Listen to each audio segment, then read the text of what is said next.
Hello, everybody, and welcome to the Full 40 on a beautiful Tuesday night, wherever you are. You are here with Willie and Tommy, and also Brian. Brian's just going to be audio only. Tommy, how we doing, man? Not bad. Not bad. Excited to be back with you. How about yourself? I'm doing good. I'm doing good. You know, we're in the throes of college basketball season, which is like truly like I think college basketball season truly starts like after I'm gonna like January 20th is basically where I'm at. Like I think not that it starts, I should say the real point of it is January 20th. Obviously it started like whenever, but like conference play is kind of like full swing right now. This is like the dark period for a lot of teams. This is where you kind of come out, you show your medal. So I'm excited. This is my favorite time of college basketball, honestly. This next month, this is where it's like all right, this is who the team is. Like we're gonna really like define what how the rest of the season goes. So I'm excited about that. Personal notes. I went with a friend of the pod, Blue Demon Degen. So you guys know I'm out in San Diego, so we did a little double header on Saturday. Drove up to USC for USC Purdue, um, which was great. Galen Center was a really cool arena. Purdue travels incredibly well. That place was like 70% Purdue fans. It was like actually wild how many Purdue fans there were. Like to the point where like USC's like being booed at their own free throw line, and it's like deafening.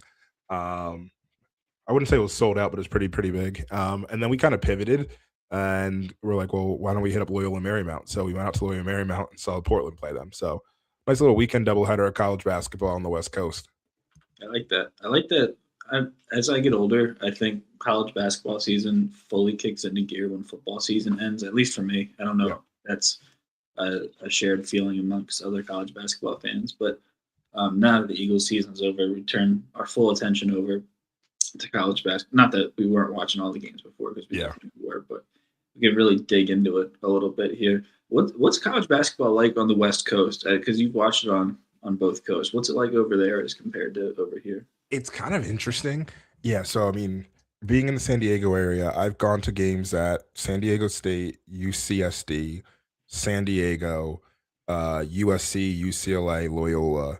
Um, I think that's all the ones I've hit on the West Coast. So it's like a lot of Southern California basketball, which is like super interesting because there's a basketball culture like coming out of LA. San Diego doesn't have like that much of a basketball culture, frankly. Like it's not like that big of a basketball place. Um,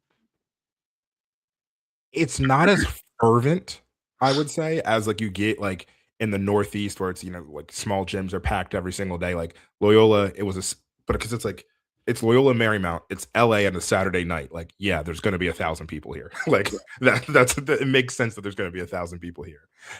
Shout out to the people at the ticketing office of Loyola. We went to buy a ticket and it was for the upper level.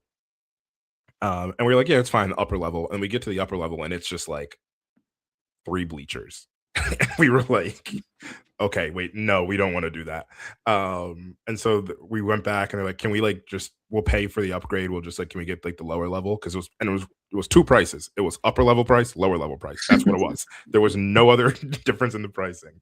And they're like, here you go. And he just kind of comped to us, which I thought was great. And so we just got like lower level seating. Once again, we're talking like a difference of $10 in price. It wasn't like anything special, but yeah, it's like a little less like fervent, I would say, like especially at like the small majors, where like Northeast small majors like are still like low to mid majors are like still like really rallying behind it. Like California basketball, like low major, if you're not like really that good, no one's paying attention. But that being said, like San Diego State, which is obviously mid major, but like basically a high major functionally, that gets like they get really after it there. That's been San Diego State's been the venue Viejas Arenas is really cool. I know New Mexico gets the thing of being called the pit because it's like in the ground. San Diego State is similar. It's not in the ground in the same way, but like you walk in at the top level of the concourse, and then you go straight down. Um, and they're really good fans there. So San Diego State's really good. And then like USC, UCLA, I would say they're just kind of like it's West Coast basketball. It was LA. It was it was a LA afternoon at 4 p.m. Like, yeah, they're gonna be doing other stuff. Yeah. Is it true what they say about the Calif? Does that triculate? Triculate. That's not a word. Does that trickle into college basketball where they show up at tip or like half an hour after the game starts, like it doesn't? But like Dodgers fans, it's empty at the first pitch. I would say with college basketball, it's not as much that bad. I would say like most of the like Viejas is like full at tip, like they're raring and ready to go. So I would say not as much, but you do get a lot of like the all right, peace, I'm leaving, like whichever. What happens everywhere. That happens on the East Coast too. Everywhere. Yeah. That I think we probably did that versus St. John's realistically. um, which kind of gets to our next stuff. The last episode we had was with Chris, and we talked a little bit about our next like tranche of games, what the team needs to do. We were 12-2 at the point. We had just come off the win versus Butler, um, and we've gone 2-2 over the last 4 games. In the scheme of the larger season, it probably won't be too big of a deal. But within these last 4 games, we've seen some cracks in the armor that I'll put it like that. Of okay, well, none of these have been really like the dominant performance we'd hoped for. So, for reminder, we lost to Creighton 76-72, which is probably our most disappointing loss of this time period. Marquette, we escaped 76-73. Um, Providence handled business. We won 88-82.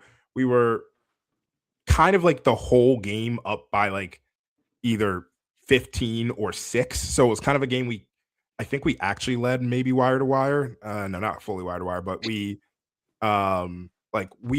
was there for us for the most part. And then it just kind of like and it just kind of like stayed in that 6 to 8 point range. And then we had the game versus St. John's. St. John's, we saw like at least my takeaway, and I'll kind of give my takeaway from these last 4 games. I think coming out of the Butler game, we thought, okay, we might be the number 2 team in the Big East. And since that time period, St. John's has kind of course corrected. They've gotten better again since that over the last 4 games, and even like prior to that. St. John's has course corrected. We've taken a little bit of a step back. Still probably top 3 or 4. Still, as of right now, squarely a tournament team. That's not a question. But it's just like the ceiling of the team that we're like, oh, okay, maybe we thought there's a chance we like mess around and end up as a 5 seed. Like that was like the highest level here. Now we're like, okay, that's probably not the case here. And St. John's kind of reasserted themselves on the road as no, we're still number 2, and obviously they probably think they're number 1 here as well. So there's a lot of stuff to take away. I think for myself, the Creighton game was kind of the bigger wake up call of just like, okay, we talked about it in the last pod, protecting home court as number 1, and you want to talk about narratives across the season. We've lost in a way. We lost over neutral, but we've lost twice at home, and obviously one was in Wells Fargo or Xfinity Center or whatever. And then also at the Pavilion. So Tommy, kind of want to get your thoughts on the last kind of set of games here. Yeah, I'll start with the things that I'm more upset about. One of the glaring weaknesses for this team going into the season, I think, was toughness, and I think that's been on display a little bit, especially in that St. John's game. Mm-hmm. If you look back when we first kicked off Big East play, Najee Hines did not play for Seton Hall against Villanova. He's aptly named Baby Shaq. He is he's earned all of that nickname. But Stephon Payne held him to 3 points, 8 rebounds. I was really for as good as Duke Brennan is, and I could wax poetic about Duke Brennan for hours on this podcast. But one thing that he's not is he's not a bruiser. He's not a bumper, thumper down in the paint. Yeah. And St. John's, They got some nasty dudes down there. Zuby is he is yeah. She just So operates at a different like talk about he's not even a bruiser, he just beats you.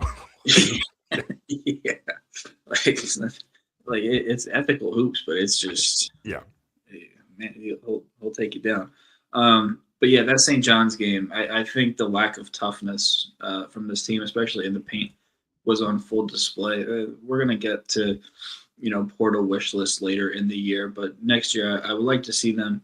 Um, I mean, we don't know what we have in Nico on okay on the bench. Yeah. We don't know what he can be, what he's developing on the bench, but I like to see them bring in some toughness because that's what's gonna hurt them in the early stretch these next few games coming up, especially. Yeah. No, I completely agree.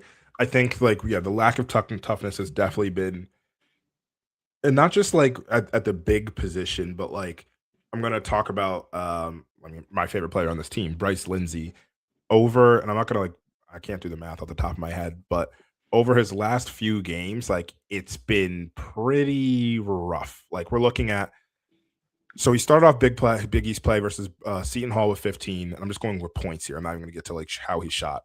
15 versus Seton Hall, 19 versus DePaul, 18 versus Butler. Creighton, we had 4, Marquette 9, Providence 9, St. John's 11, but I believe he was blanked at halftime and then like ripped off 11 in the second half, or maybe he had like 2. Um, and it's not just been the scoring, it's been like the efficiency. We're talking 0 of 3 from 3, 1 of 7, 2 of 8, 2 of 6. This isn't like Bryce Lindsey's a tough kid. I'm sure I believe he's going to bounce back. But this is like what I talked about at the top of the podcast. Like this is the like depth of college basketball season. This is where it's like it is like if you aren't tough, it will be shown. It's shown here. It's like between mid January to end of February before March. This is where it's like this is the prove it. Like this is the proving it to yourself side of things. And it's like in strong conferences, not that the Big East isn't a strong conference, but like the Big 12, like the SEC, where you're facing these teams, like you're seeing these teams time in and time again. Like we talk about like what's going on in the Big 12. Like Arizona has to go through Iowa State, Houston, Texas Tech. That's off the top of my head. I haven't even mentioned Kansas yet. Like that's all to deal with the Big 12. These are the teams that you see in and out. We know what the Big East looks like too. We know the like level of grit it takes to get through this period of the Big East and come out ready to go to be in Madison Square Garden for the Big East tournament. I think this team is learning that right now. Your first couple games in the Big East, you're coming off conference play. It's around the holidays. It's a little bit different. Now we're in the throes of it. And there's not like anything to panic about by any stretch of the imagination at all. But it's just, all right, how can we begin to start stacking like good habits and start stacking wins on top of each other?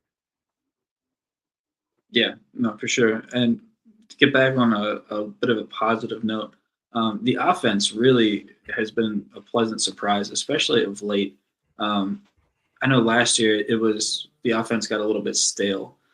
This year we're seeing. I think my favorite play that Villanova runs is kind of that clear out screen by Duke Brennan, where we'll get 2 or 3 guys on his back and just push him out of the lane for a Lewis or a Lindsay layup. They have these elevator screens, these flare screens to the corner for 3. Yep. Some of the sets they're running on offense are really pretty. And over the past couple of seasons, 70 has been a big number for Villanova. They've gone over 70 points in each of their last 6 games, dating back to January 3rd against Butler. So every game that they've played in 2026, they've scored over 70 points. Unfortunately, they scored 72 in a loss to Creighton and 79 in a loss to St. John. So the offense is clicking. The shots are falling, and that's a really encouraging sign for this team going forward. Yeah, it's actually funny you mentioned that. Like to your point, from an adjusted efficiency section, like this last stretch of games is realistically our strongest stretch of like 4 since like early non-conference. Like I'm looking at like Old Dominion, Temple, Penn. So like we are playing better offensively. Defensively, it's hit or miss. I don't think we're a bad defensive team. I just don't think we're an impactful defensive team, I think is the way I'll put it. Like I don't Right. we're not going to shut anybody down defensively. a good offense is probably going to light us up. A bad offense might have their day against us, and a good offense might kind of be like, "Oh, we can't really get anything today." But that's kind of my big worry about this. Not even worry, just kind of like a thing to like call out is just like, yeah, this isn't going to be a top notch defensive team. We don't like a Caden Lewis has quick hands, 100%. Besides that, we're either slower footed or um small, frankly, across most other teams. Yeah. Like Lewis, quick hands is on the smaller side. Lindsay, small. Perkins, like strong but small, and like not slow but slower footed to guard versus some other guards. Brennan, love him. Defense isn't why he's here. Like and it's not that he doesn't try. He gives effort on the defensive end, but like we're gonna see this happen on Saturday, or yeah, on Saturday. Like Hurley's going to bring him up to the level and put him in every ball screen time and time again. And like this is going to be and we'll talk more about this like versus like when we get into like the game previews, but like this is going to be huge for us in that game. Is like how Duke Brennan handles when teams start to call him out. One thing that I'm kind of noticing, and I don't know, I haven't heard anything to say otherwise, is I believe I'm still trying to figure out like what the Zion Stanford Yeah. role is. Over the last few games, like it's been I can't get a sense of what's going on with him. He played versus Creighton, played 5 minutes. Um Oh, this is an interesting trend. Hold on. He played versus Creighton, played 5 minutes. Didn't play versus Marquette. Didn't play versus Providence. Played 5 minutes or 6 minutes versus St. John's. I just don't know if he's hurt. I don't know if he hasn't been performing to the level that like Willard's expecting. So we've been like benching him. It's been very, very interesting. I think we need an extra body. We just need an extra body. So even if he's giving 5 to 7 minutes, I'd like to see that a little bit more. But yeah, I'm a little confused on what we're doing with Stanford. Oh, go ahead. No, I was just gonna say, yeah, it's been weird. It feels like they put him in the game, and I think he got to a bucket against St. John's, or maybe it was Creighton, where he pulled up right in front of the free throw line. He had a nice little contested midi, but yeah, it's been weird. And the absence of Tafara Gapare, of Yep. Chris Jeffrey, who we've really been missing. Talk Yeah. about toughness. Chris Jeffrey, I think, really could add that. And I don't know what the injury update is with his knee, but I'm hoping that he can get back at some point this season because he's a bruiser, um, and he can play a lot of different positions. So I Yep. think having him off the bench would be huge for both sides of the ball on this team. But yeah, the Zion Stanford situation has been weird. It went back to the Penn game in the Big Five tournament. I think you mentioned, right? Yep. That was his first absence where he was healthy and not playing. It feels like they'll put him in the game for a couple minutes and Willard waits for him to mess up and then he's done for the Yep. day. Like, and I know that's not what's happening. Yeah. That's what it feels like. And I don't know. It's really weird considering our depth that was such a strong point kind of diminishing. Could really Yeah. use a guy like Stanford. So hope we can see a little bit more of him going forward. Yeah. And I think it's interesting. Like Stanford would be like it's great needed like going forward. Um, I it's funny enough. I'm actually looking. Actually, this is a fantastic question. Our team metronome, like I kind of believe, is Matt Hodge. And what I mean by that is in games that we've lost, how do you think Hodge has performed? Not good. He's averaging, I'm going to do quick math here because it's that easy. Uh 4.5 like 4.75 points per game in games that we've lost. He had 7 versus BYU, 3 versus Michigan, 5 versus Creighton, and 4 versus St. John's. It might not be not 4.75, but it's close enough. Basically, he's averaging under 5 points per game versus St. John's, or versus in teams that we lost, games that we lost. In wins, I'm not going to do that math, but we're looking at more than 5 points per game. We're looking at closer to like 12, 13 points per game there. Yeah, the That inconsistencies are. Yeah, it's we're infuriating. saying the same thing. Yeah, the Yeah, inconsistency of Hodge is frustrating. When he is on, it is very, very helpful as a floor spacer, as a like person who uses his threat of floor spacing to get to the rim. He's like rebounding. I actually think I'm gonna look at this up statistically, but in my head, he's probably our best shot blocker in terms of pure like actual like numbers and just impact because he has the size and also has more athleticism. I'm gonna actually triple check that just to like look at the numbers there. But maybe Pierce is there. Oh, yeah, Pierce is the one who has the highest. But of like main It's minute players, he has the really highest good. block percentage. Yeah, because he is athletic and he uses that and he gets in the mix. That's not to say he's not. He hasn't been. He's like completely worthless when he's not on. Like that's not at all what we're saying here. But he gives high effort. Um, it's just like that shot needs to be on, and I think it all starts from the shot. And what I'd love to see is when the shot's not on, I think he needs to recognize it a smidge earlier because we get the situation where he bricks 3 or 4 in a row, and it'll kind of kill any momentum that we potentially have there. Yeah, I couldn't agree more. Um, I think going forward, if he could, what was he against Marquette? I think he came out, he made four of his first four, or five of his first five threes, something like that. Yeah. And he, like you said, I like your nickname, Matt Metronome Hodge. I like that. Um, but yeah, like the Butler game early on, like the first 3 or 4 minutes of the game, watching him, I texted one of my buddies and I was like, here we go. This is another one of these Matt Hodge games. And I don't think he missed a shot the rest of the game, to be honest with you. So I think if he could turn one of those games where he's like 2 for 11, 0 for 9 from three, connect on 2 or 3 of those Yeah. moving forward would be huge for this team. Because, like you said, going off you a little bit, it just kills all momentum when, I mean, they're getting him open. Yeah. This team, and it's not just Hodge. I mean, this team as a whole misses a lot of wide open shots, and they make a lot of shots that they shouldn't. But yeah, him being consistent moving forward would be massive for this Yep. program. Absolutely. And then the other thing I want to hit before we start talking about like previews and things like that is we talked about like needing to see more from Malachi Palmer. We're beginning to start to see that to happen. It's been 2 games, but like we're beginning to start to see that to happen. He's played 24 minutes the last 2 games each. And it might just be and like he had 6 versus St. John's, but like he was out there, he was on the glass. And then Providence, he was like very helpful in the beginning of the game. Like he kind of like was our offense for like a 3 to 4 minute period there, in the very like as a shot in the arm. So I'm excited to see more of Palmer. Like perhaps he's getting more like comfortable and everything like that. And this is the time once again. I'm going to keep harping on this. We are at like money time right now. This is just what it is. This is the throws the Big East comp or Big East play.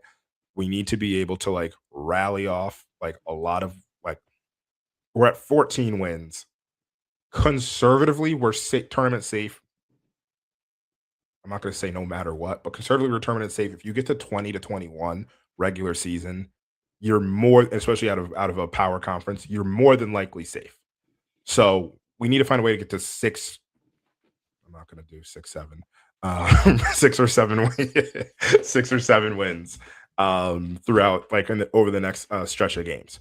Not impossible. We still have games like 2 games versus Georgetown, 2 games versus or another game versus DePaul that like God help us if we don't win. So it's there. Obviously, the seeding ceiling of this team caps without strong wins, let alone like the actual physical ceiling of this or play style ceiling of this team. Um, I'm hopeful for like just like I'm hoping the best for like I don't think this is like a bad team. I think they're actually pretty good.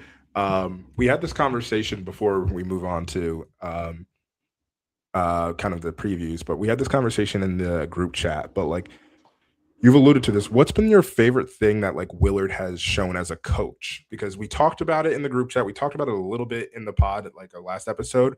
But like, what has Willard done this season that you've really, really begun like that you've liked? I'm kind of throwing that in here because it just came to my head. Yeah, no. I like the offensive sets. I think when a casual fan, when I'm watching the game with my buddies out and about or with family and they point out like, man, they how do you get that open? Like if they can see it on TV, like it's really special to see some of the sets that they're running Yep. on offense this year.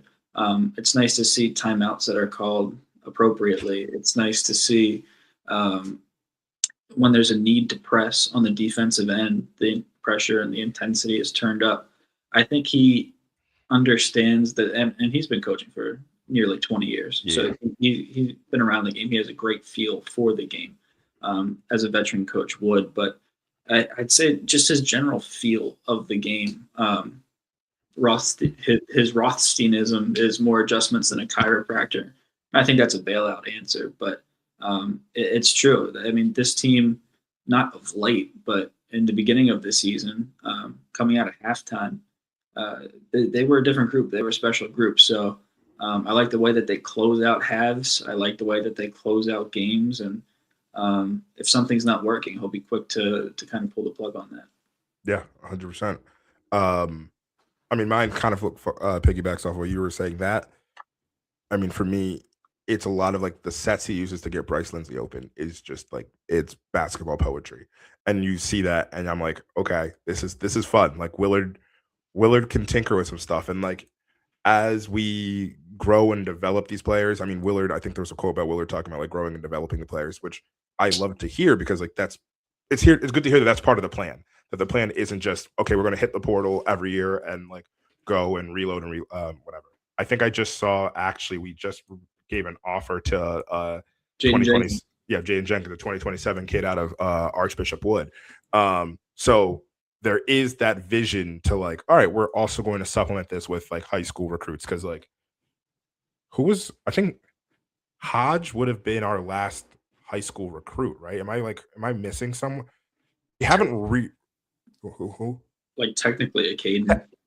I guess technically a Caden, yeah. But because we got him off of like, yeah, I guess Kentucky. technically, yeah. Um, but it's like we haven't been super involved in the the recruiting process. What's felt for like 2 to 3 cycles at this stage of us like not being like super involved. So it's good to see like that development plan is there.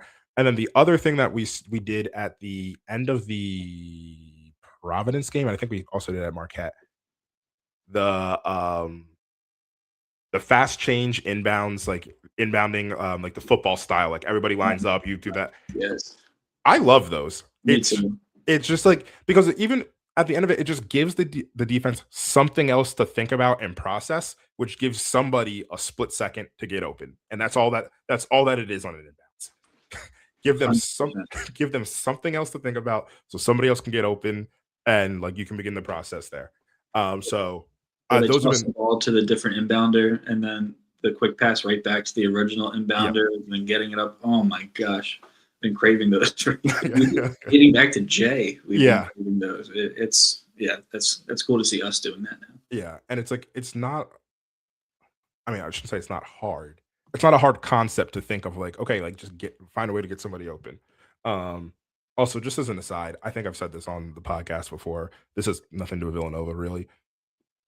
I cannot stand, speaking of like late game situations, the half court pass, the full court pass to somebody to try to catch the ball to turn and shoot. I hate that so many times. It worked out for Kentucky recently again. But I guess Kentucky has a has a way about it. But I just think about that every time I think about those inbounds passes. I think of the full court pass or like the three-quarter court pass. I can't stand it because at the end of the day, I'm like, the goal is to get a shot up. Like when you're Right. doing that, you're just trying to get a shot up. You don't get a shot up in that way. Get it to a person in half court and hope for the best. They take a half court shot. I don't know why that was on top of my mind, but it hit me there. I was watching a game the other day. Virginia Tech was playing somebody, and they threw one of those three-quarter court passes, and Villanova pulled this off probably 5, 6 years ago, where Yep. they got it to a guy at the half court, and they quick dished it to the wing for Yep. three. And I think those are awesome. Yeah. Like that's beautiful, and it works like every time if you get a clean catch Yeah.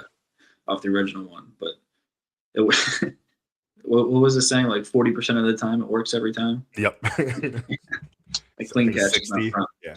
Yeah. All right. So let's transition and let's talk about our upcoming games. So we're gonna start off with tomorrow. We play the Georgetown Hoyas on George Raveling night. I think that's presented by Nike. So we'll see how the pregame and all that different stuff is done for George Raveling. But the thing I really want to talk about here is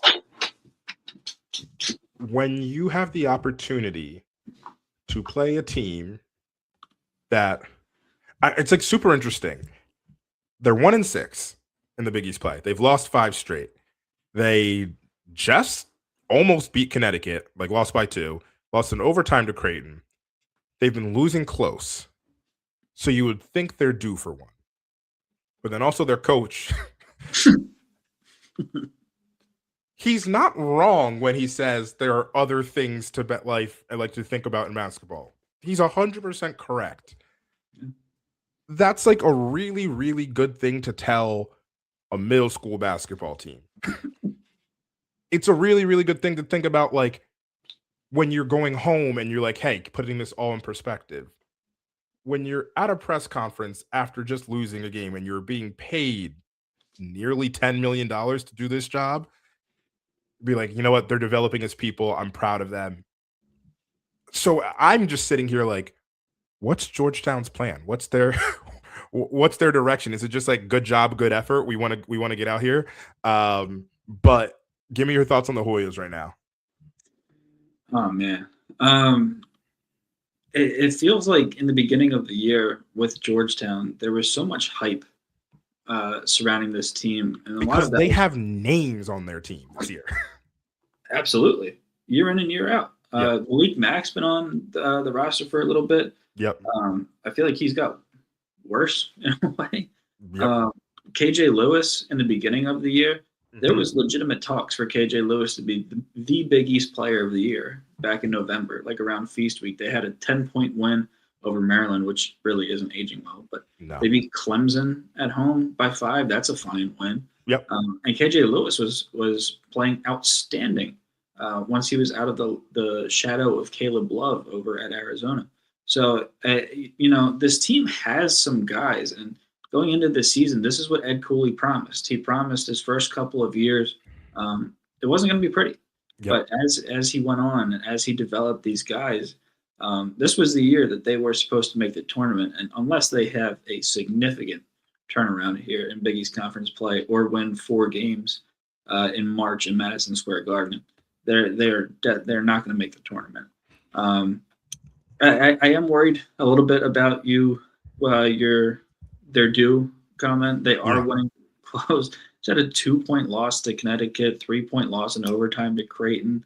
They lost a pillow fight to DePaul where neither team scored 60 points. So I don't know. They play up to their opponents. They play down to their opponents. But man, this Georgetown team just is not playing well right now. Their coach is saying anything. He's hitting people with water bottles. It's not good in the nation's capital. He's hitting children with water bottles. Come on. Yes. Also, I know you're from there. The water was so Delco, man. Oh, you like that? Yeah. Water.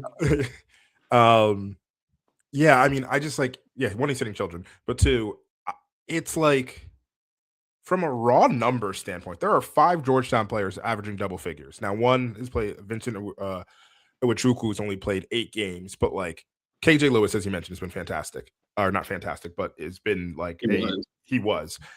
Malik Mack is a strong name. He isn't shooting well at all. He's shooting kind of god awful. They're not efficient. Julius Haliafona, once again, like doing pretty decent as a big. My favorite player on Georgetown was a player that we were recruiting, Caleb Williams, not the quarterback who made maybe the greatest throw of NFL history. That doesn't matter anymore. Such a great throw. Caleb Williams is taking a step for them. He's, in my eyes, he's their most efficient, not even efficient, statistically, he's their most efficient player. He's their best player. He's averaging 10. He's shooting 48 from the field, 38 from 3. He's really, really good. And then you get into players like Isaiah Abraham, who also committed to Georgetown over us. Deshaun Harris-Smith, another person who committed to Maryland over us. And then and Harris-Smith has only played 6 games and I think actually got dismissed from the team or injured. I don't think he's on the team anymore. I can't remember what happened, but yeah, he's gone.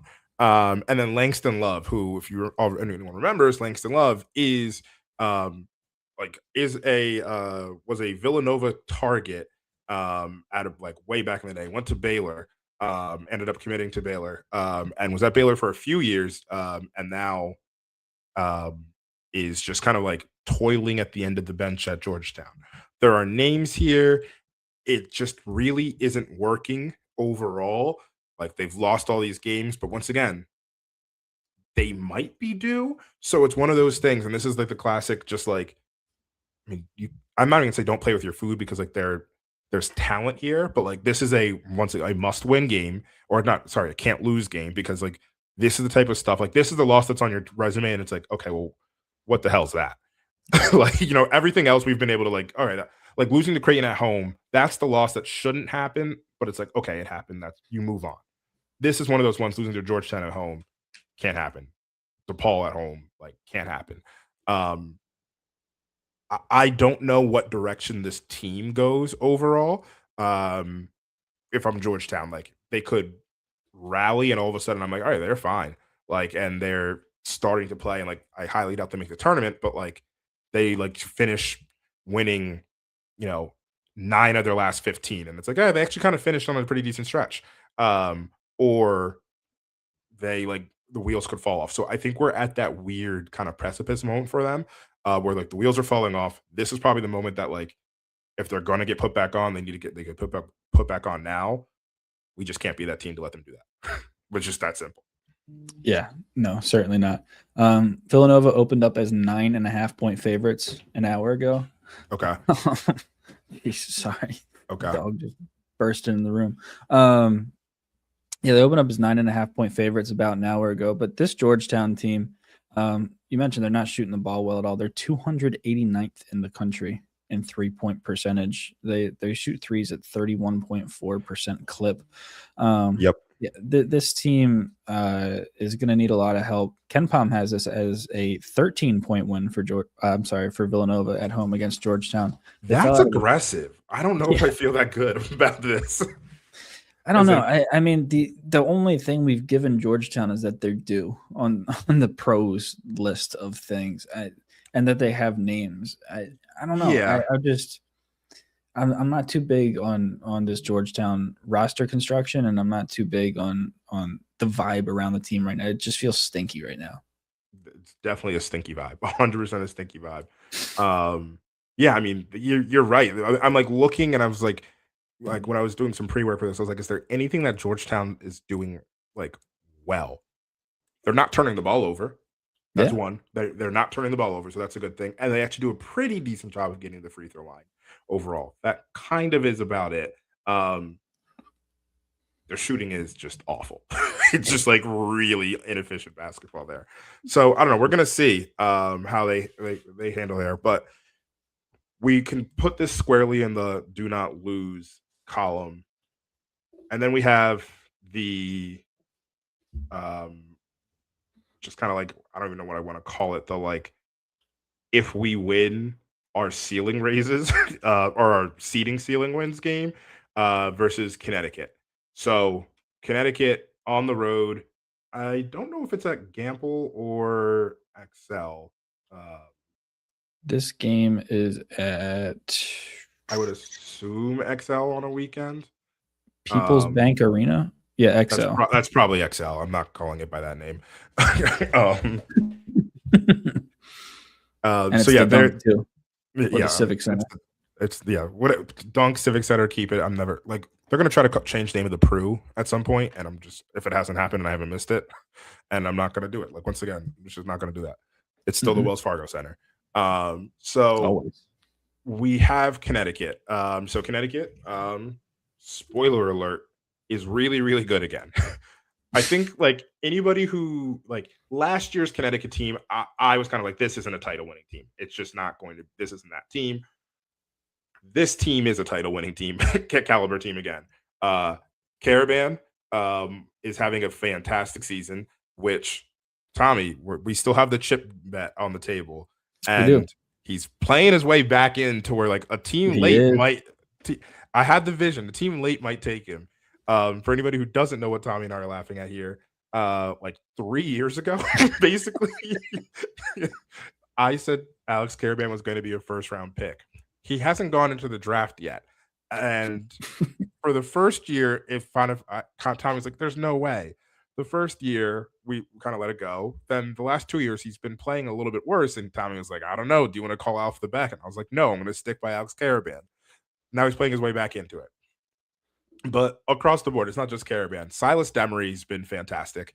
Terrace Reed has been great, like Solo Ball, Mullins, the whole team. I would say Ross and Stewart have been like not underwhelming to me, but like not the huge impact I was like thought they were going to be. But the point of this is this team is just like full of talent again, and we know how much of a mad scientist Hurley is.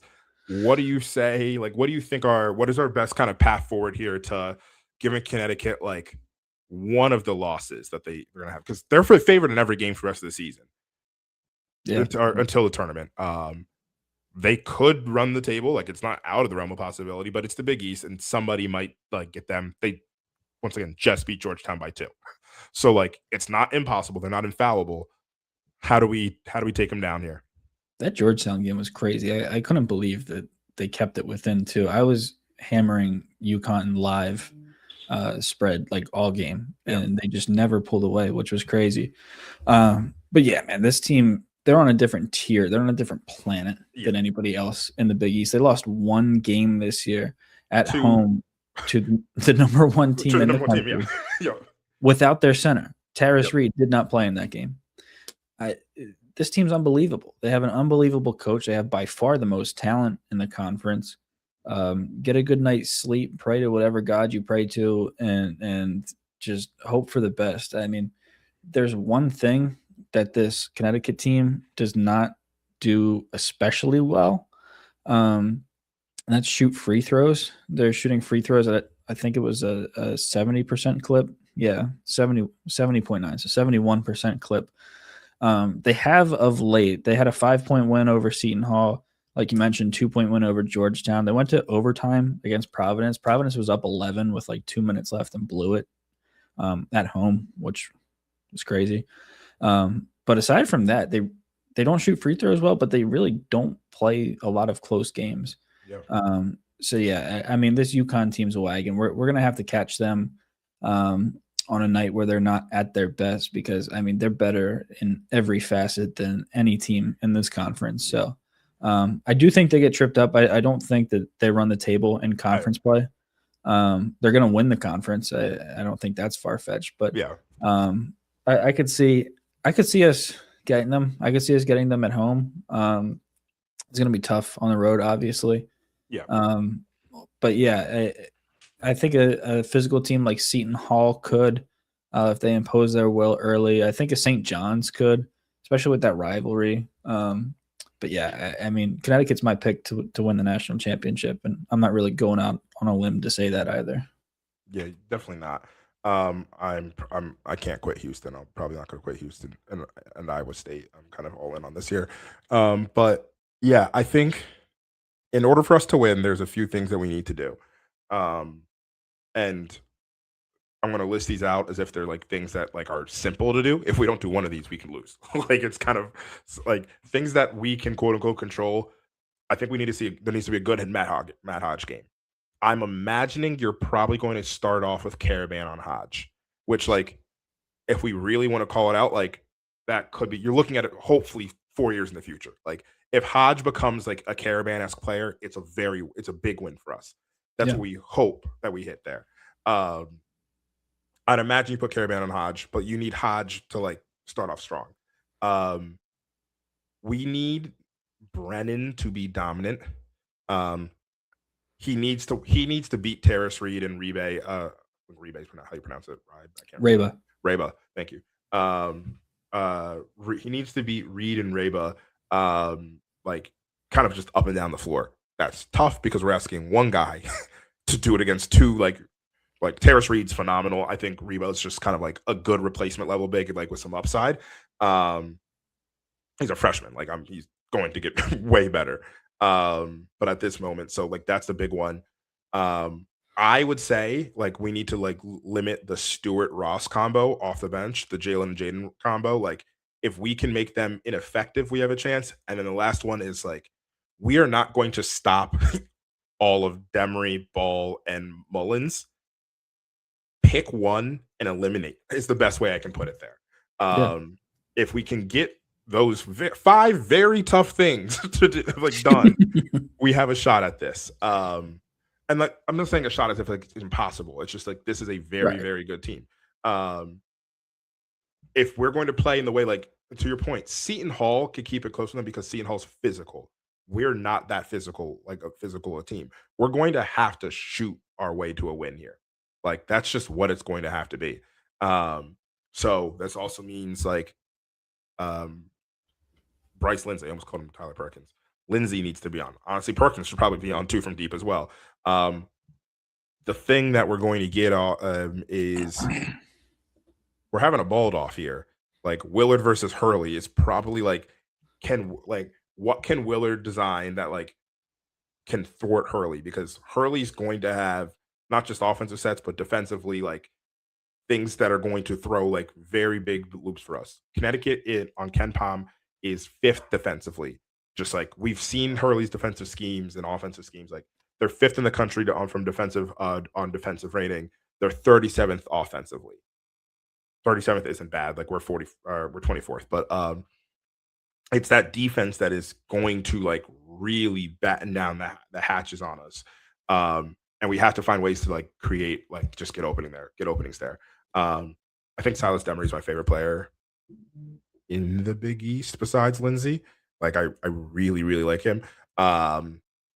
So like we have to like find a way to just like if we're going to do it, it's going to take those 5 or 6 things. To your point, on the road, this might be a little bit much of a tall ask. But that's how we do it. And if we can get this win on the road, like this changes the outlook of our ceiling of the team completely. Because then you have the win that would like you have the one win with like decent other wins that gives you like, hey, maybe Villanova should be a protected seed, or if that's what if things really go well, or okay, yeah, Villanova's top 5. The easiest way to put it is like we win this one, there's a stronger chance we're playing in Philadelphia in an opening round, as compared to, in the opening rounds, as compared to being sent out west. I mean, actually, if they're sent out west to San Diego, I would not mind that. So, guys, maybe come out here. But yeah, that's where we're at with the Connecticut game. I'm not going to take predictions for this, but like we just know what we need to do. I'm excited. This is like what Big East play is about. These games. It's a Saturday. I don't know when tip is. I never know when tip is for any game. But since I moved to the West Coast, tip is just like the game's on. Oh crap! And then I scramble to go watch it. So I forget when the tip is, but this is just like one of those like very key games and a huge opportunity for us. And then downstream after that, you have Providence at home, Seton Hall at home, Georgetown, Marquette. We can lose all these, but like those, like hopefully we get these 4 wins. Those become 4 wins there. So that's kind of like a peek ahead of what we have. One thing I will call out once again is we've played better on the road overall. I don't have full road home stat breakdowns, but we've seen it happen. Besides like Michigan, but once again, that's another machine. But that's actually what we're running into. We're running into a Michigan level machine. Like so, we beat Wisconsin, who beat Michigan. So we conversely, can beat the UConn level teams. We just need to put it all together for 40 minutes of Villanova basketball. Play the full 40, as they say. He said Leo meme. Yeah, it's a 12:30 tip, which I thought was interesting. Yeah. Yeah, that's 12:30 tip. Yeah, 9:30. I'm missing the beginning of that game. I'm telling you right now. Yeah, it'll give the students less time to get really amped up as well, which I guess would be a good thing. Just rolling out of bed. Yeah, I mean, UConn's obviously amazing. I don't want to talk about them like they're 1985 Georgetown. Yeah, they're not. Yeah, but as of right now, they're not. Yeah, right. They're a beatable team. Yeah. They have been beaten. But yeah, I think we're gonna know very early in this game how the rest of the game is gonna go. All right, so we're gonna transition now. There's 2 things I want to talk. One that we discussed, Tommy. The other one I'm gonna just throw at you right now. 2 senators have called out that the Big East should add St. Louis and Dayton there into the Big East. I don't even know what senators they are, but they're trying to, essentially add that in. Do we do it?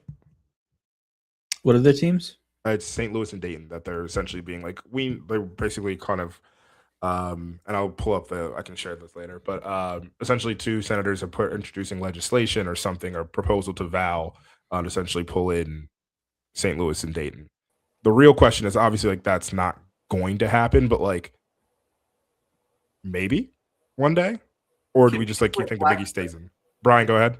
The country's in such a good spot that that's the type of stuff that's going on in Congress. Like, thank you, Brian. Yeah, they checked all the other boxes. They're like, let's work on this mid-major conference.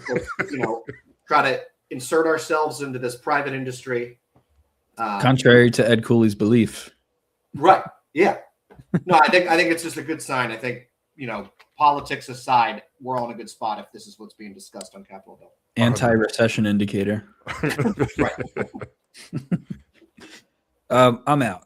I'll start with that. I'm out on St. Louis and I'm out on Dayton coming into the Big East. I think if you want people to care about Big East basketball, you got to go with the brands. And I know that that's not going to be popular right now because they're playing horribly and their coaches chasing referees up the tunnel. But I think if you could get a Notre Dame back in the Big East or a Syracuse, UConn went to the AAC and screwed off for like 8 years or whatever that was. And then they come back to the Big East. They won a natty in there. I give Kevin Ali his flowers, but they've been significantly better since they've came back to the Big East. I don't think that adding teams like Dayton, like St. Louis, while currently they are trending in a better spot for college basketball. I think the history and adding these schools with prestige, like I mentioned, the Syracuse's, the Notre Dames, Louisville would never come back, but those type of schools, I think that's how you get the Big East back to national prominence, not these up and comers. I completely agree. This kind of stuff is always fascinating to me. I don't think Dayton, St. Louis are the answer. Realistically, what needs to happen for us to get Syracuse, a Notre Dame, Pitt, BC, which realistically, let's call those the four. Like that'll more than likely happen because like Louisville is just going to jump to the Big 12. Like that's just going to happen, or they'll find their way into the Big 10 somehow. But like those four would be like the things where it's like, and obviously BC's like really like BC's kind of bad, but like it's kind of bad their ass. But I would say that's kind of like where we're at personally. But that won't happen until football dies, or not dies. Sorry, football just leaves and becomes its own thing. Yeah, it just becomes its own thing, and then basketball will have everything fall under. All right. Football's not even really sanctioned, but I'm going to go off on a tangent. Never mind. Let's go to the next thing. All right. And then to wrap up, so what I wanted to do here was just kind of like run through some Villanova numbers. And Tommy, get your best guesses at like what our rank is within the Big East Conference from an efficiency standpoint. Okay. So what I mean by this is since conference play has started, where do we rank in X field for that? I'm using T rank for this because I love my T rank. But that's kind of where I'm at, like where I'm showing. Any questions on this, Tommy? Let me click this. Actually, this is gonna be just out of 11 teams. Out of the 11 teams. Got it. Easy enough. All right. So in conference play, adjusted efficiency margin from an offensive side of things. So offensive adjusted efficiency. Where would you say we rank in the Big East? 4th. Drilled it. Absolutely drilled it. 4th in the Big East from adjusted efficiency margin at 121.3. So the next one I'm going to hit you with is effective field goal percentage offensively. So for anyone who doesn't know what effective field goal percentage is, I'm going to butcher it, but essentially it is taking your field goal percentage and the point that 3-point field goal percentages are worth more. So like you take your field goal plus your 0.5 of 3-point percentage, and then you do that over field goal attempts. Essentially, it's a way to take into account like a 3-pointer is worth more than a 2-pointer in terms of field goal percentage. So effective field goal percentage. I don't know if I want to go with 1. I don't know. Creighton might be up there. I'll go 2. Tommy, do you have this up? Because they are 2. I do not have this up. yeah. I was like, do you have this up? Because we are 2. Is Creighton 1? Creighton is 1 in effective. Yeah, that's where I'm like, okay, this is Rob. It's almost like I got a Big East podcast on the side. Follow Road to the Garden. All right, I'm gonna see if I can trick you here. Okay. In 3-point rate defensively, so giving up 3-pointers, not percentages, but rate. 7th. Wrong. We're 4th. Wow, really? Yeah. So at the top of 3-point rate, which is a thing we need to think about for Saturday, UConn giving up 31.7% of their shots are 4th in or 1st in 3-point rate. In Creighton is 2nd at 32.8. St. John's is 3rd at 35.5, and we are 4th at 36.9% of our shots being 3-pointers that we give up. Okay. All right, that's not as bad as I thought. It feels like we're first. This one's gonna be fun. Okay. Offensive rebound percentage. First. No. I figured I'd get you with this one because we think, Duke Brennan does real. The Big East is really good offensive rebound, like from top to bottom. It's true. Really, really good. I'm actually want to pull this up. So Seton Hall's first at 39.6%. So they get 39.6% of the rebounds that they gather. Those are offensive rebounds, or the rebounds percentage they get that. We are 7th at 30.8%. 7th. St. John's is 37.7, UConn 37.2, Georgetown 36.2. We are 7th in that. Wow. I see some comments guessing. Yeah, we're 7th in that. Yep. My goodness.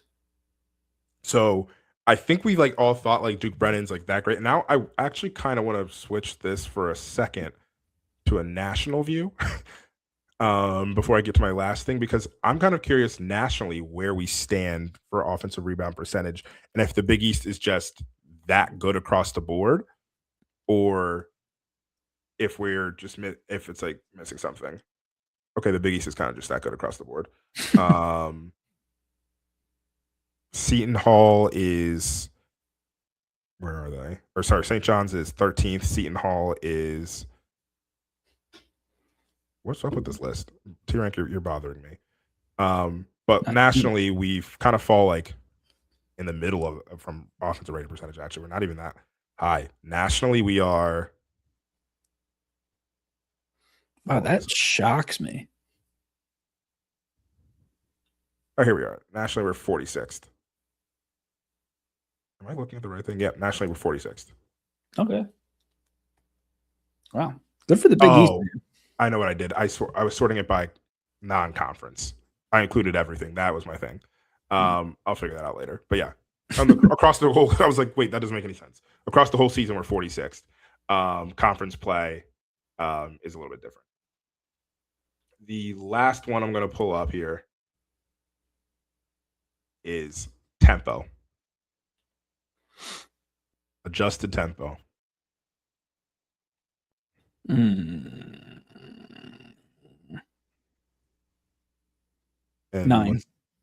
9. I just was looking at this. I'm going to triple check. We are in adjusted tempo rate. We are 11th. Really? We are the slowest team in the Big East. Wow. I would have thought Georgetown plays really slow too. Seton Hall plays slow. Yeah. And conference play, it is your Villanova Wildcats. Yep. 11th in adjusted tempo at 65.6. Georgetown is 65.7. And then Seton Hall at 66.2. But we are the slowest tempo team in the Big East. Sure enough. I'm still tripped up about the offensive rebounding man one. I Yeah. thought we were way up there, but that's just in conference play. Just in conference. When I remove conference play, I'll remove conference play and give you this. Hold on. I know we were up there to begin with because Duke Brennan, he was like leading the country in rebounding at one point, wasn't he? Yeah. Yeah. That'll happen when you play the Yeah. the Villanova Classic against Queens and Manhattan or whoever we played. Sacred Heart. Yeah. All right. Well, so yeah, once again, we are 45th in total for the year. That's what I'm looking for. 45th at 35.8. When we go to conference play only, I'm trying. This is okay. Yeah. When we move conference play only, this is better. Okay. We are, yeah, that's where we fall a lot. In conference play only, we are 177th. Wow. Yep. It's a Big East, man. It's the Big East, yeah. Because I'm looking at the Big East. Seton Hall's at 10. St. John's is 28. And then we have like Connecticut coming all in there. But yeah, Duke's definitely dropped off a little bit on the rebounding percentages. Still a very, very good rebounder, but this is the throws a Big East play. Like when you have the physicalness of everybody, it's what you have to deal with. 100%. All right, Tommy. So I think that brings us to the end of today's show. We, once again, just as a wrap up, we have Georgetown tomorrow. Cannot lose that game. We have Connecticut on Wednesday, or that's tomorrow. Connecticut on Saturday. And then we get back into the some of the. I think we have a little 4-game homestand, 3-game homestand. I can't remember how many games it is, but a couple games at home in a row, I believe. I had a tweet a little while ago. I think it was after the Marquette game. Villanova had played more games outside of the Finneran Pavilion than inside, and it was more away from home than in Philadelphia. So it was this little, or yeah, like you said, we have 4 out of our next 5 games out of Connecticut. After Connecticut will be at home, and our only away game is against Georgetown, so we won't even have to fly down there. So that'll be nice. Yeah. Did anyone talk about how that Wisconsin game wasn't really a neutral site because it was in Wisconsin? Because I didn't see that mentioned anywhere. We didn't. Actually, Brian, I'm going to finish the show on this. I hate this about, like, you're right. I hate this about, we do this all the time with college basketball. All fans do this too. This is our thing because it's Villanova, but it's very common. Yeah. It's you're the victim, and why? And it's just like, how do I put this? Just because you play Alabama in Birmingham instead of Tuscaloosa does not make it a neutral site. You were like, that's just not neutral site. We played Wisconsin, and 2 hours south of where they are? It's Madison's, a little west. Yeah, a little. Yeah, Milwaukee's close to Madison. Yeah. But still, like, it's even like, I think that's even more to the point. We do this all the time. Arizona has like, they play in Phoenix and they have the games, and it's like, oh, it's like a neutral site game. And it's like, well, some fans have to drive an hour and a half, and some fans still have to fly, and some, like, it's just like, it's not neutral site. And there's the nomenclature of it that bothers me, but then there's also the like deeper of like, play these games at home. Like, that's like, just schedule these games at home. This game being played in Birmingham does nothing for college basketball. People in Birmingham know that Alabama exists. And I understand there's alumni and all that different stuff, but like, I just like these games to be played at home. And then I see it, and I'm like, where are they playing? And I'm like, okay, so we're playing in St. Louis for whatever reason, Kansas, and like, yeah, it just always bothers me. Playing BYU in Vegas. Yeah, playing BYU in Vegas. I mean, that one, we know why that's happening. But yeah, we know. I think we play BYU in Vegas. All right. So we actually should be back next week. We're trying to get a bit more on a weekly cadence. And yeah, so we should be back. We're going to talk a little bit about Connecticut and Georgetown, hopefully the 2 dubs, and then we'll do a little Providence Seton Hall preview, and we'll see what else comes from this. All right. Thanks, y'all. And as always, let's go Nova.